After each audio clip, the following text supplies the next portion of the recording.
Hello, everyone. Welcome. Thank you for being here. So, today we're going to talk about why your brain is stopping you from losing weight.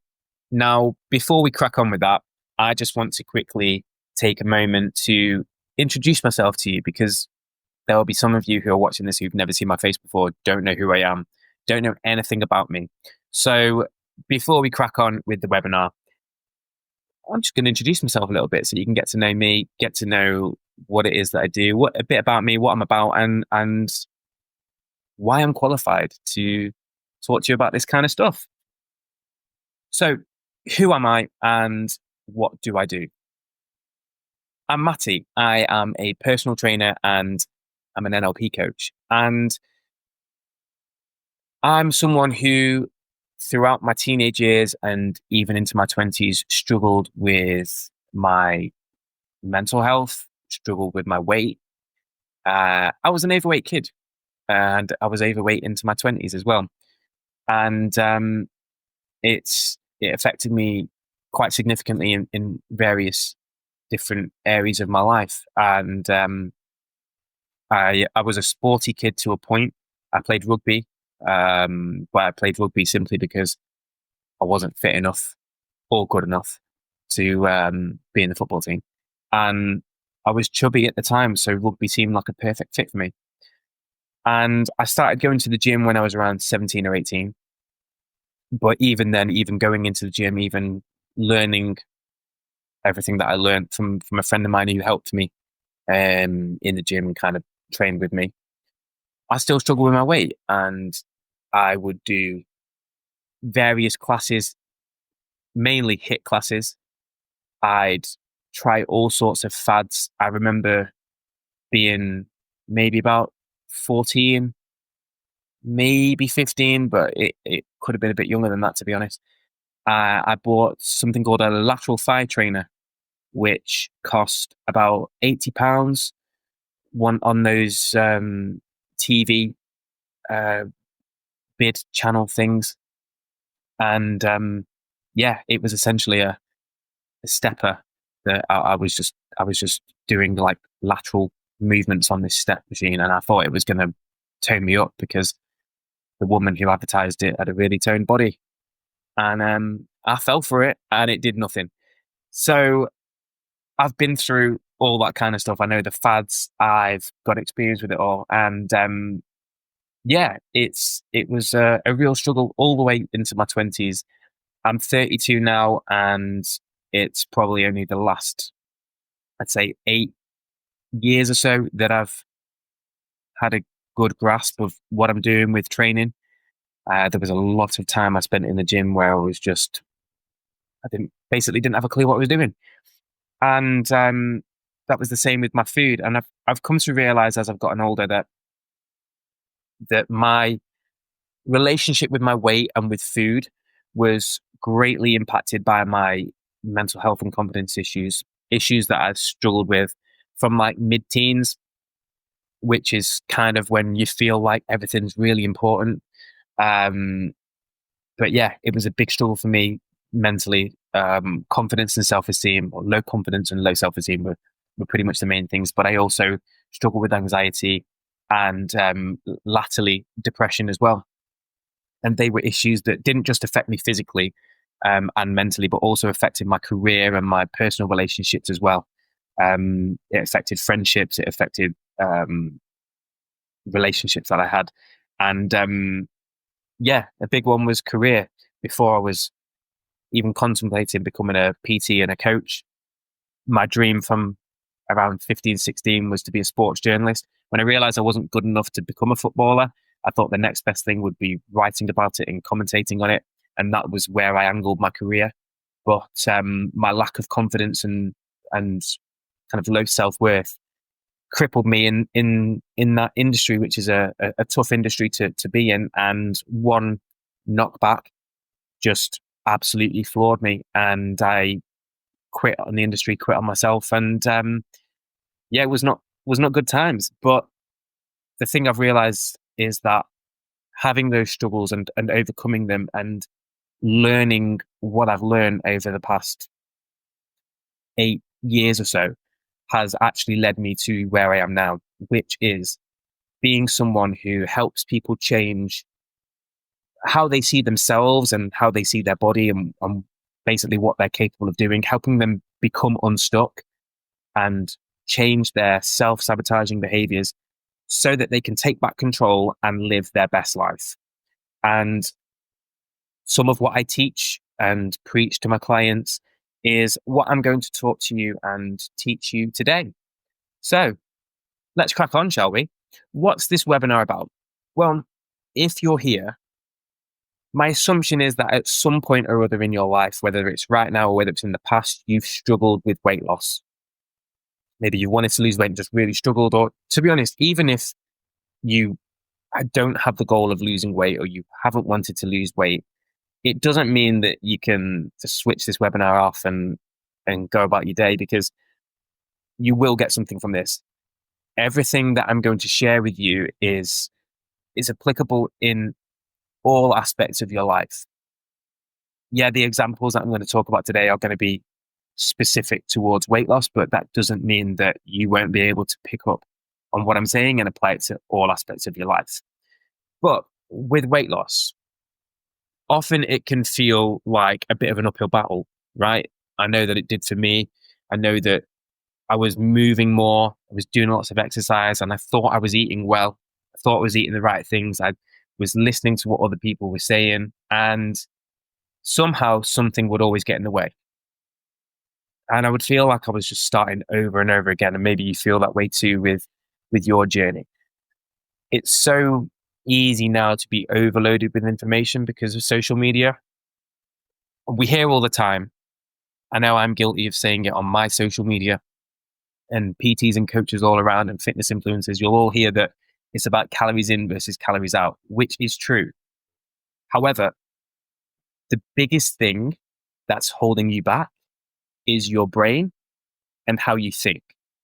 And so that's why today, in this webinar, we're going to talk about why it is that we struggle, how we can change, and we're then going to redefine what success looks like for you. But before we get into that, I just want to quickly intro about NLP, because I mentioned at the start in my intro that I was an NLP coach, and some of you might be sat there thinking, what the hell is NLP? What are you on about, Matty?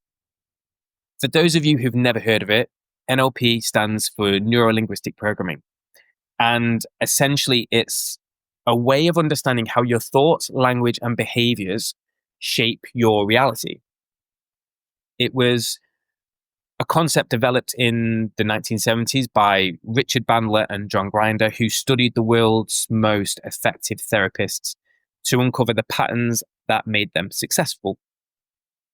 And what they found was that by changing the way that we think and communicate both with ourselves and with others, we can reprogram our minds to break free from limiting beliefs, shift our behaviors, and really take control of our actions in a way that leads to real, lasting, and meaningful change. So, back to the point of this whole webinar. How can your brain be the problem? Well, like I said, we're going to look at why we struggle, how we can change, and then finally redefine what success looks like. But first of all, let's look at why we struggle. So, the reason Santa's on there is a story I want to tell you. I think I stopped believing in Santa when I was around 8 or 9 years old.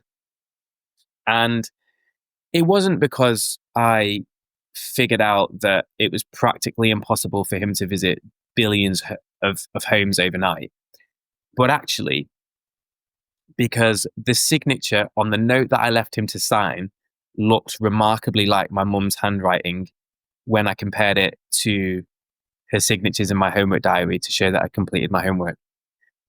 Now, just as we used to believe that Santa existed when we were kids, there comes a point when that belief is no longer true for us. It was true up until the point that you stop believing it was true. So if we take that idea and attach it to and these are just a few common statements that people will make when they struggle with weight loss. And I can hand on heart admit that I have said most of these statements at some point in my life. I've even used the hormone comment there.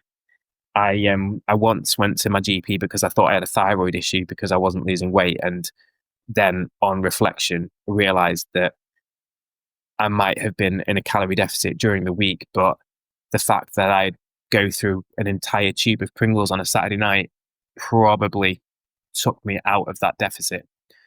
So I know that these statements might seem familiar to you because they definitely do for me.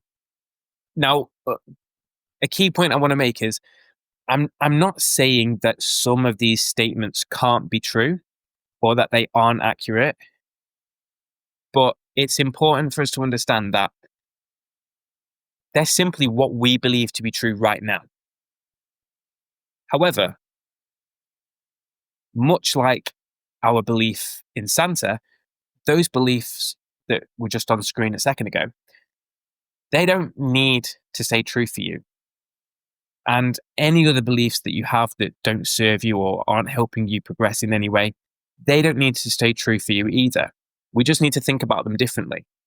And we need to provide evidence to prove them differently. But how do we do that? Well, I'm going to come back to that. But first, I need you to understand how your mind works. So I want you to picture your mind a bit like an iceberg. The top bit that you can see, that's your conscious mind. And the large section underneath the sea is your unconscious mind. So to demonstrate the difference between the two, I just want you to do the following for me. So wherever you are watching this right now, just sit right up. Just sit upright in your chair or on the sofa or wherever you are. And I'll try and move the camera a little bit so you can see me. All I want you to do is to just fold your arms for me. So just fold your arms. Right, now unfold them. Now fold them the other way. Yeah. So you can see, right? Initially, when I asked you to fold your arms, initially, you just did it. It was quick, it was easy, it was like you didn't even have to think about it. But when I asked you to do it the other way, you actually had to think about it, and you might have struggled a little bit, or it was definitely harder anyway. I know it's not rocket science crossing your arms, but it was definitely harder, right? It was definitely harder the second time you did it than the first. That's because the first time that you folded your arms, that was an unconscious program that was running. The second time when I asked you to do it, you had to do it consciously. Another example of this would be like brushing your teeth, for example. You'll just walk into the bathroom and you'll put the toothpaste on your toothbrush and you'll start brushing. And like the vast majority of the population who are right-handed, you will just start with your right hand and start brushing. But if I said to you, you had to brush your teeth with your opposite hand, with your non-dominant hand, you would have to significantly think about it more. That's because you're doing it consciously. So if we look back at this iceberg, your unconscious brain, your unconscious mind, that bottom section underneath the sea, your unconscious mind is what drives 95% of your thoughts, actions, and behaviors. Your conscious mind is only 5%. So when we think about those beliefs that we just had a moment ago, most of us probably think that we make decisions rationally, but actually a lot of the time, it's our unconscious mind that's in the driving seat. Our beliefs are deeply ingrained unconscious patterns that drive our behavior without us even realizing. And these beliefs have been formed over time, mostly by external factors and external influences like your past experiences or from what people have told you, or maybe even messages from society. If we think, for example, like a common example I use right for this to explain how a belief could have been ingrained in you from such a young age is if we think about being confident or maybe even being extremely self-confident. Quite a lot of the time, we can be shot down if we feel too confident. People will say, "Oh, they're arrogant," or "They're cocky," and this is a belief that is instilled quite early on in life. I remember being at primary school and being told that being confident was me being cocky, and we don't like cocky children. We don't like loud, you know, kids that know what they want, know their mind. And the funny thing about beliefs and these unconscious beliefs is that the majority of them are installed in us before the age of 7. Now, obviously, as time passes, we will adopt new beliefs when we get older, but most of our deep rooted unconscious beliefs are installed in us before the age of 7. And then anything else on top of that is just kind of more evidence to back up that belief. So, what we're talking about here is beliefs that we have all had for a very, very long period of time. And that might feel and seem like that's going to take forever to undo. And it doesn't necessarily need to. And I'm kind of going to touch on that a little bit later on. But let's go back to weight loss and let's further emphasize what I'm talking about with beliefs here. So, back onto weight loss. You might have a conscious goal of wanting to lose weight or wanting to get fitter, but unconsciously, you might hold beliefs such as diets don't work for me. I've not got the time. I'm not a gym person. My metabolism is slow. Anything that you can see on the screen there or any others that pop into your head as soon as you think about struggling with weight loss and why it's not happening. These beliefs might feel like facts to you right now, but when we shift our mindset, that can change. So, how can we flip this? Well, first of all, it starts by shifting the power. And let me show you what I mean by that. So, I want you to imagine that your end goal is the Maldives, like we can see here. If you got dropped into the middle of the ocean with just a lilo, you would be relying on the current to take you to the Maldives. But if you were in the middle of the ocean on a boat, your ability to get to the Maldives is now in your control because you can control the direction and the speed of the boat. So in NLP, we call this either being at cause or being at effect. So if we just go back to those statements that were on screen a second ago, I don't have time, diets don't work for me, I'm not a gym person, weight loss is impossible for me. If we switch that, we can switch I don't have time to I haven't prioritized this yet, but I can do. Diets don't work for me. I've not found the right diet for me yet. I'm not a gym person. I can find other forms of exercise to enjoy.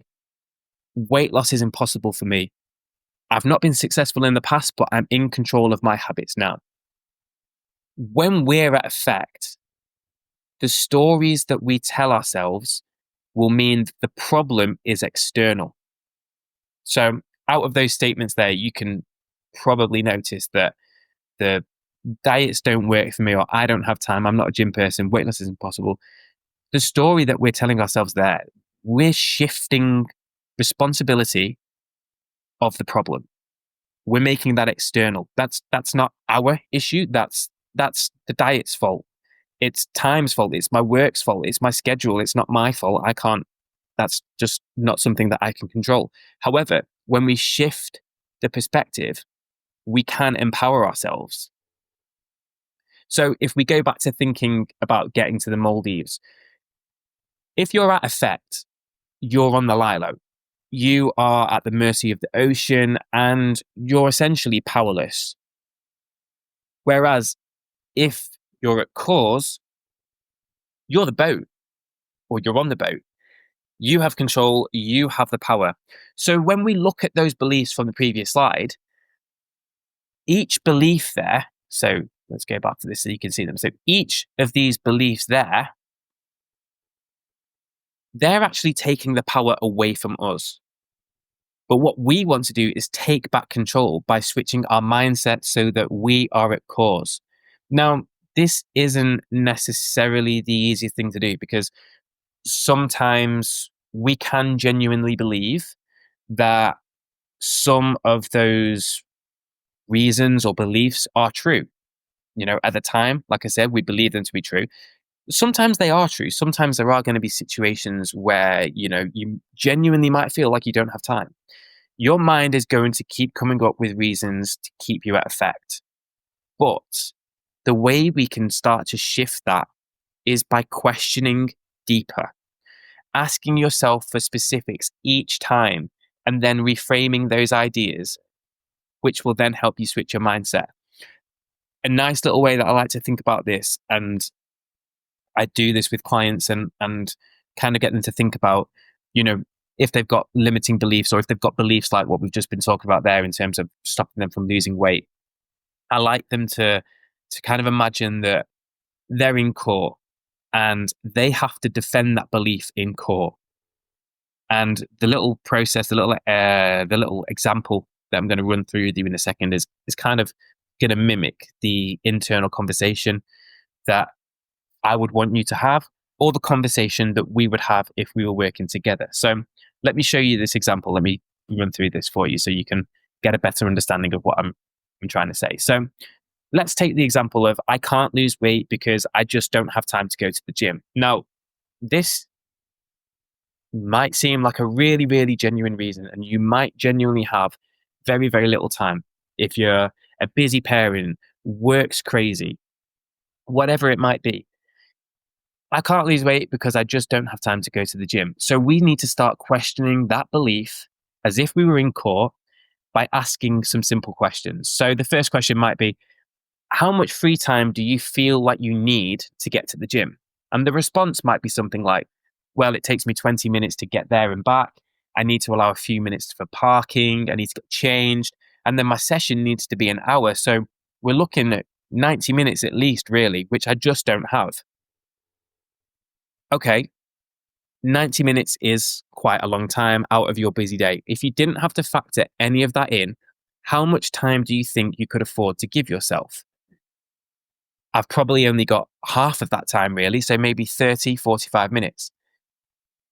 Okay, so if you have 30, maybe 45 minutes available, how would you feel about spending that time either exercising at home by following a home workout or taking yourself out for a walk? Now, as I've run through that example with you, you might have noticed that one of the questions, the second question in particular, is the way I worded it. I was saying 90 minutes is quite a lot of time to take out of your busy day because it's important to come at this with an understanding of meeting you where you're at. If this is an internal conversation, it's not necessarily going to be the most helpful thing for you to turn around and be like, well, look at your screen time and see how much time you waste, because you're coming at it from potentially an aggressive standpoint, and you are in a defensive, vulnerable position here. So you don't want to go in that way. You want to meet where you're at, which is why the language is so important. Yes, we've accepted and understood the point that your unconscious mind is trying to tell you, but we're now trying to wrestle with that to come up with a solution that's going to help you and get you to the goal that you want and reframe and change this belief that you've got. So we've turned this example on its head a little bit to the point where if another reason now came up where we've said about going for 30, 45 minutes to do a home workout or a walk, if another belief or if another excuse, came up for why they couldn't exercise, we would probably most likely be looking at a deeper held limiting belief, which is something that we'd have to explore on a coaching call. by running a process, and I'll go into that a little bit later on. But for the sake of simplicity, and for this example, let's just come to the conclusion that they've agreed that a 45-minute walk or home workout or whatever would suffice. So maybe we get something that ends up along the lines of, I might not have time to go to the gym to work out, but I can still go for a 45-minute walk, which will help me in my goal to lose weight. Right there, we've switched from being at effect to being at cause. And something else that we've done is we've reframed what we deem as a success. So when we talk about reframing and redefining what success is, I want to first explain the point that there's no such thing as reality. So my girlfriend and I started watching Severance on Apple TV recently, and probably about 15 minutes in, I was done. I was like, I made the call that this is not for me. This is not my program. I just couldn't get into it. I didn't understand what was happening. And to be honest, I was a bit bored. My girlfriend, on the other hand, absolutely loved it. And she's cracking on, and she's on the next season 2 or whatever. We both sat down on the same sofa, watching the same show on the same TV. Yet we've come away with completely different experiences. That's because there is no such thing as one reality. Our internal realities are completely different. They're shaped by our own experiences, our own beliefs, and our emotional states and filters. Which is why you shouldn't let anyone else's reality dictate yours. So bringing this back to weight loss, there are so many different metrics you can use to measure your success. Your success won't look the same as someone else's because each individual has their own reality. So just because Jenny uses the scales and uses that data as a means to determine her success, it doesn't mean that you have to. There are so many ways that you can measure your own success. You can look at your strength and energy levels, your relationship with food, how your clothes fit, and even confidence and mindset shifts. So don't let someone else's reality be your reality.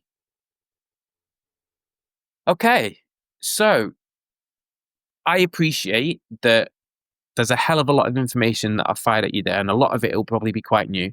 So let's just recap quickly. Point number 1, our unconscious mind drives 95% of our thoughts, actions, and behaviors. The beliefs that we have don't need to be true. We can change them. Point 2, we want to live our life at cause. By being at cause, we are empowered, we're in control, and we're taking responsibility for our thoughts, actions, and behaviors. And lastly, there's no such thing as one reality. So don't let anybody else's reality be yours. Redefine what success means and looks to you and nobody else. So let's bring it all together. You've seen that it's not your willpower, your genetics, or even the diets that you've tried before that are holding you back, but rather the beliefs you hold, the stories you tell yourself, and the patterns running on autopilot in your unconscious mind. We've explored how most of our struggles come from living in effect or living at effect, blaming external factors instead of taking control. And we've seen how reality isn't fixed, but it's shaped by our thoughts and perceptions. And most importantly, we've redefined success not as perfection or restriction, but as a process of growth and change. So you might be thinking, how does this work in a one-to-one coaching setting? And what exactly is it that I do? Well, one-to-one NLP coaching with me is me and you resolving your issues via Google Meet. We'll use the techniques, some of the techniques that I've mentioned today, and plenty of others. We will rewire your mindset to help you take control of your life. Our one-to-one sessions will shift limiting beliefs, build confidence, and create lasting change so that you can finally reach the goals that you've always wanted to. And the sessions can cover quite a variety of issues because there's so much that we can do with reprogramming your unconscious mind and changing thoughts and behaviors that you have. So we can tackle issues such as anxiety, depression, low confidence, phobias, trauma, goal setting, and even a little process that I like called future memories or setting future memories, which is almost like a visualization for anything really. It can be for performance in a work setting, whether you've got a presentation or a talk, or even if it's a performance in a sporting capacity. So there's a lot that we can do with NLP and with one-to-one coaching with NLP. And if that's piqued your curiosity, if you're interested in learning more about what it is that we do, how we do it, and basically finding out how it is that you could work with me, there's a QR code right there. If you scan that QR code, you will be able to find out all the information that you need, including how I can help and including how much it costs. And if you have any questions, then you can, by all means, message me on Instagram. My Instagram's there on the screen there. It's at Matty A. Hill. Or you can send me an email, matty@mattyhillcoaching.com. And that's pretty much it. So I'd just like to say thank you very much for your time. I really appreciate you jumping onto this and just watching me talk at you for 30 minutes or so. So thanks very much. I hope you found that really helpful. I hope that you've taken something from that. And if it's all gone over your head and you need a little bit more help, like I said, please feel free to ask me any questions. And that's it. Thank you very much for watching and look forward to seeing you soon. Thank you.